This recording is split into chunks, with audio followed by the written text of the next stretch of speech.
talk about the student loan bubble in the book, but the information is changing like seemingly daily. I mean, there's new articles coming out. You guys probably don't read them all, but I do. And so the student loan bubble is getting kind of interesting in a couple of different ways.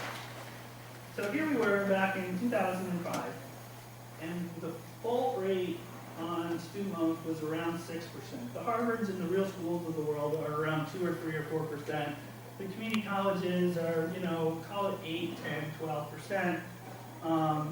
There is a loophole in this number that if the student asks for what's called a deferment or a forbearance, which is basically going to the lender, to Sallie Mae or your bank, and saying, look, my mother died, can I have a 90-day grace period to not pay my student loan and go into default?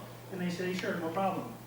The for-profit schools tell their students to ask for a deferment or forbearance the first day they sign up for school. So if they have loans that they have to start paying back while they're in school, which are called unsubsidized loans, they will not go into default.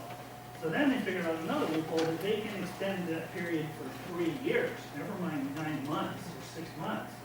So you have so this number is starting to grow because you have a huge number of students that are in the system because of those deferments, because now enrollments that are coming into default now were not students that were in school in 2007, but 2008, but 2007, 2006, and even 2005. So there's this gathering snowball that's starting to transpire.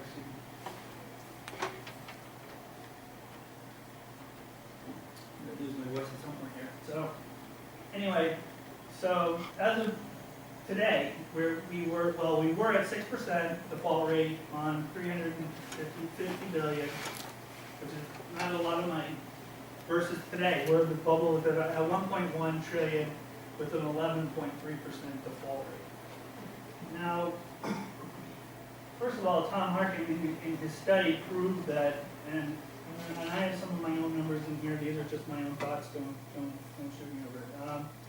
Top 10 schools for-profit schools get $32 billion per year of Title IV money. That's 25% of the student loan program. Say it one more time. The top 10 for-profit schools get $32 billion per year, and that's 25% of the total student loan money outstanding. So they're crowding out the more legitimate schools, which is obviously a problem. So if you're going to try to guesstimate, here we go, we got $750 billion gap between where we were, 350 and trillion one. How much of that is going to be attributable to for-profit schools, and how much of that is going to be attributable to the normal growth here? Now here's the thing that nobody's really has even thought of yet, really, is what happened in 2005. The mortgage bubble started taking shape. So then, how many forms of debt are that you can get? Mortgage, home equity line of credit, personal loan from the bank, a credit card at 19% or whatever. So you've got a gigantic pool of people in here that are borrowing money for student loans because they couldn't get access to any other form of debt. And they're using that access to that debt to pay off other housing, home expenses that they would have used their mortgage or their home equity, mortgage refinance or home equity line credit or whatever.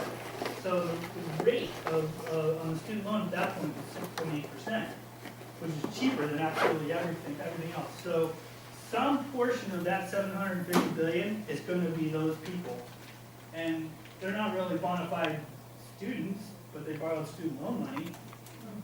And so somewhere in there, they're going to go into default. And then the other section of that is going to be for-profit education loans that are going to go back.